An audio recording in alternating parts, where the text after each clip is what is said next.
مجھے نام چاہیے یا مجھے عیش و عشرت کی زندگی چاہیے. بس اکثر انسان اس طرح کی زندگی گزارنا چاہتے ہیں، گزار رہے ہیں،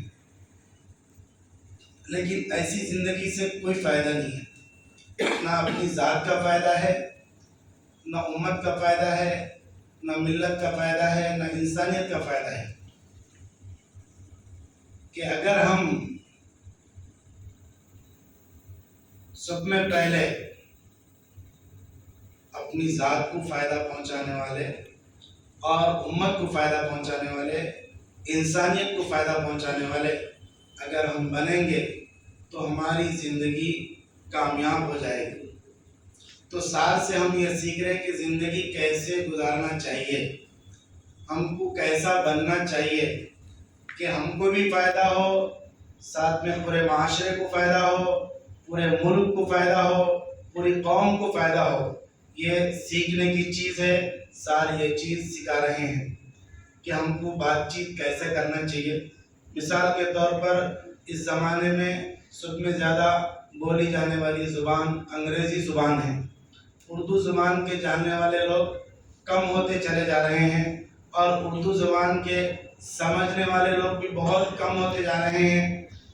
تو ضرورت ہے انگلش زبان سیکھنے کی، انگلش زبان میں بات کرنے کی اور انگلش زبان میں اپنا پیغام پہنچانے کی. تو الحمدللہ سر وہ بھی فریضہ انجام دے رہے ہیں.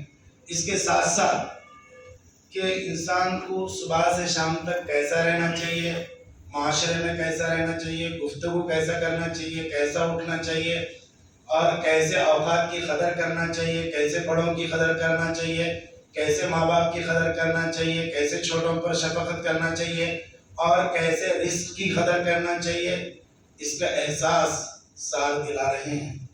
اور میں یہ بات بغیر کسی لالچ کے اور بالکل دل کی گہرائی سے کہنا چاہتا ہوں کہ سار آپ کو جو وقت دے رہے ہیں یہ آپ کے لیے بہت بڑی نعمت ہے کہ اگر سار چاہیں تو سکون کے ساتھ، عافیت کے ساتھ کسی بڑے ملک میں، کسی بڑے محل میں رہ سکتے ہیں.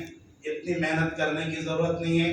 دنیا میں جتنے کام انجام دیے جا رہے ہیں ان تمام کاموں میں سب سے مشکل کام بولنا ہے، تقریر کرنا ہے، آواز نکالنا ہے. آدمی پتھر پھوڑنے میں، لکڑی توڑنے میں اتنا نہیں تھکتا جتنا تقریر کرنے میں تھک جاتا ہے. تو سر صبح سے شام تک کلاس لے رہے، تقریر کر رہے، اپنے آپ کو تھکا دے رہے، لیکن ایک نئے جذبے کے تحت کہ ہمارے یہ نوجوان قابل بن جائیں گے، امت کو فائدہ پہنچائیں گے، ملک کو فائدہ پہنچائیں گے، انسانوں کو نفع پہنچائیں گے. تو اس جذبے کے ساتھ سر جو ہے نا اپنی صلاحیت کو، اپنے اوقات کو اور اپنی قربانی کو آپ کے پیچھے لگا رہے ہیں. میں امید کرتا ہوں کہ انشاءاللہ اس میں سے ہر نوجوان منور الزماں بنے گا. کیا میری یہ امید پوری ہو سکتی ہے؟ انشاءاللہ. ایک منور الزماں سے ہندوستان اتنا روشن ہے، اگر 100، 1000، 1,00,000 منور الزماں اگر تیار ہو جائیں تو انشاءاللہ پوری دنیا روشن ہو جائے گی. بنیں گے انشاءاللہ. تو ساتھیوں، میں آخری بات یہ عرض کرنا چاہتا ہوں کہ ہمارے اندر جیسا کہ مولانا عبدالصبور صاحب وہاں پر فرمائے تھے، اس کی میں مختصر تشریح کرنا چاہتا ہوں کہ ہم لوگ سب میں پہلے سچی طلب پیدا کریں سیکھنے کی، کہ ہم لوگ سیکھنے کے لیے آئے ہیں. کیا کے لیے آئے ہیں؟ سیکھنے کے لیے آئے ہیں. تو اس کی ہم کو حد سے زیادہ تڑپ ہونا چاہیے کہ ہم سار کے پاس سیکھیں گے، 1 منٹ بھی ضائع نہیں کریں گے. علامہ ابن تیمیہ رحمۃ اللہ علیہ کے بارے میں نے واقعہ پڑھا ہے کہ ان کو گرفتار کر کے جیل میں ڈال دیا گیا. تو ایک بچہ روڈ پہ رو رہا ہے، بہت سمجھایا گیا بچے کو، بچے کا رونا بند نہیں ہو رہا. تو بادشاہ وقت کے دربار میں اس بچے کو پہنچایا گیا کہ یہ بچہ رونا بند نہیں کر رہا. تو بادشاہ نے پوچھا کہ آخر کیا بات ہے، کیوں تم رو رہے ہو، تمہاری کیا خواہش ہے، بتاؤ ہم پورا کریں گے. تو اس بچے نے کہا کہ آپ میرے استاد محترم کو جیل میں ڈال دیے ہیں، میرے تعلیم کا نقصان ہو رہا ہے، میرا سبق بند ہو گیا ہے، لہٰذا میں یہ چاہتا ہوں کہ یا تو میرے استاد کو جیل سے رہا کر دو یا پھر مجھے ہی جیل میں ڈال دو، تاکہ میں استاد کے پاس جیل میں علم حاصل کرتا رہوں، سبق میں لیتا رہوں۔ تو اتنی تڑپ ہمارے اندر پیدا ہونا چاہیے استاد سے سیکھنے کی، استاد سے علم حاصل کرنے کی۔ اور ایک واقعہ، سر اجازت دیتے سنا دوں، اور ایک واقعہ، بہت دور دراز مقام سے ایک طالب علم امام احمد بن حنبل رحمۃ اللہ علیہ سے علم حدیث سیکھنے کے لیے آیا، لیکن اتفاق سے امام احمد بن حنبل گھر میں نظر بند تھے، حکومت کی جانب سے ان کے اوپر پابندی تھی، وہ درس نہیں دے سکتے تھے، بیان نہیں کر سکتے تھے، مجمع میں نہیں آ سکتے تھے، لیکن وہ طالب علم بہت دور دراز مقام سے آیا اور امام احمد بن حنبل کے پاس پہنچ گیا اور ان سے کہا کہ میں آپ سے علم حاصل کرنے کے لیے آیا ہوں، بہت دور سے آیا ہوں۔ فرمایا بیٹا میں مجبور ہوں، آپ کو پڑھا نہیں سکتا، میں باہر نکل نہیں سکتا، لیکن طالب علم نے اپنی سچی طلب کا اظہار کیا تو امام احمد بن حنبل نے فرمایا کہ بیٹا ایک کام کرو، تم روزانہ میرے گھر پر بھکاری کا لباس پہن کر مانگنے کے انداز میں میرے گھر کے سامنے آیا کرو، میں بھیک ڈالنے کے انداز میں گھر کے باہر نکلوں گا، اس دوران میں آپ کو ایک حدیث سنا دیا کروں گا، جتنی دیر بھیک ڈالنے کے لیے لگتی ہے اتنی دیر میں تم کو ایک حدیث سنایا کروں گا، روزانہ اس طریقے سے تم میرے پاس آیا کرو اور میں تمہیں اس طریقے سے حدیث سنایا کروں گا۔ تو عزیز طلبہ اکرام، وہ طالب علم پابندی سے آتا رہا، امام احمد بن حنبل سے اتنی بڑی قربانی دے کر علم حاصل کرتا رہا اور اپنے زمانے کا بہت بڑا وہ امام بنا اور وہ بہت بڑے عالم بنے۔ اسی طریقے سے اور ایک میں واقعہ سنا کر اپنی بات کو ختم کر دیتا ہوں۔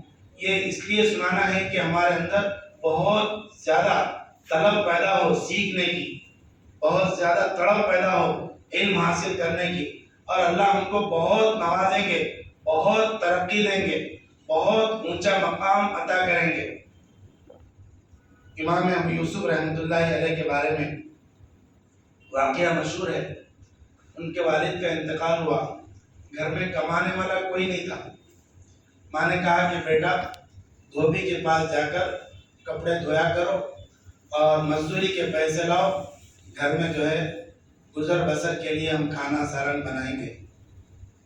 لیکن وہ بچہ چند دن گیا اور اس کے بعد امام ابو حنیفہ رحمۃ اللہ علیہ کی درسگاہ میں جانے لگا اور کئی دنوں سے مزدوری نہیں آئی، گھر میں والدہ پریشان ہوئی کہ بچہ کما رہا نہیں، آخر کہاں جا رہا؟ تو دیکھا کہ امام ابو حنیفہ رحمۃ اللہ علیہ کی درسگاہ میں جا رہا پڑھنے کے لیے۔ ماں جو ہے امام ابو حنیفہ رحمۃ اللہ علیہ کے پاس گئی اور کہنے لگی کہ آپ اس بچے کو اپنے پاس کیوں روک کے رکھ رہے ہیں؟ یہ یتیم بچہ ہے، اس کو کام کرنے دو، مزدوری کرنے دو، گھر چلے گا، ورنہ ہم گھر میں بھوکے رہ جائیں گے، اپنے پاس اس بچے کو مت پڑھنے دو، مت بٹھاؤ۔ امام احمد بن حنبل رحمۃ اللہ علیہ نے، امام ابو حنیفہ رحمۃ اللہ علیہ نے فرمایا کہ ماں اس بچے کو میرے پاس پڑھنے دو، اگر آپ کا یہ بچہ پڑھے گا تو انشاءاللہ اپنے زمانے کا یہ بہت بڑا عالم بنے گا، بہت بڑا امام بنے گا، بہت بڑا قاضی بنے گا، بادشاہ کے ساتھ دسترخوان پر بیٹھ کر مرغ و مسلم کھائے گا اور گاجر کا بادام کا حلوہ کھائے گا۔ ماں کہنے لگی کہ آپ کو کیا ہو گیا؟ جس بچے کو کھانے کے لیے گھر میں روٹی کے ٹکڑے نصیب نہیں ہو رہے، کیا وہ بچہ مرغ و مسلم کھائے گا؟ امام ابو حنیفہ نے فرمایا کہ نہیں، اس بچے کو پڑھنے دو، اللہ تعالیٰ اس مقام تک اس کو پہنچائے گا کہ یہ بادشاہ کے ساتھ بیٹھ کر کھائے گا۔ تو وہ بچہ پڑھ لیا، امام ابو حنیفہ رحمۃ اللہ علیہ کے بعد وہ بچہ جو ہے پوری حکومت کا چیف جسٹس بنا، قاضی القضات بنا ہارون رشید بادشاہ کے زمانے میں، اور ہارون رشید بادشاہ کے ساتھ بیٹھ کر دسترخوان پر مرغہ مسلم کھایا۔ اس وقت وہ بچہ جو چیف جسٹس بنا امام ابو یوسف رحمۃ اللہ علیہ رونے لگے، تو بادشاہ نے کہا کہ یہ تو خوشی کا موقع ہے کہ آپ کو اتنا بڑا مقام، اتنا بڑا عہدہ ملا اور آپ بادشاہ وقت کے ساتھ بیٹھے ہوئے ہیں، تو آپ خوش ہونے کے بجائے کیوں رو رہے؟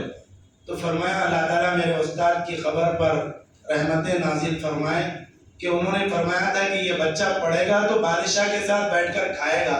میرے استاد کی بات آج پوری ہو گئی کہ میں بادشاہ کے ساتھ بیٹھ کر مرغہ مسلم کھا رہا ہوں۔ تو عزیز طلبہ اکرام، ہم پڑھیں گے، سچی طلب کے ساتھ پڑھیں گے تو انشاءاللہ بہت ترقی کریں گے۔ میں جو ہے آپ کو یہی نصیحت کرنا چاہتا ہوں کہ سر کی قدر کریں، اور میری دلی دعا ہے کہ اللہ تعالیٰ سر کی عمر میں، صحت میں خوب برکت عطا فرمائے، اللہ تعالیٰ نظر بد سے سر کی حفاظت فرمائے۔ بہت بہت شکریہ یہاں پر بات کرنے کا جو موقع دیا گیا۔ میں منور الزمان صاحب کا، مفتی ازانی صاحب کا دل کی گہرائیوں سے شکریہ ادا کرتا ہوں۔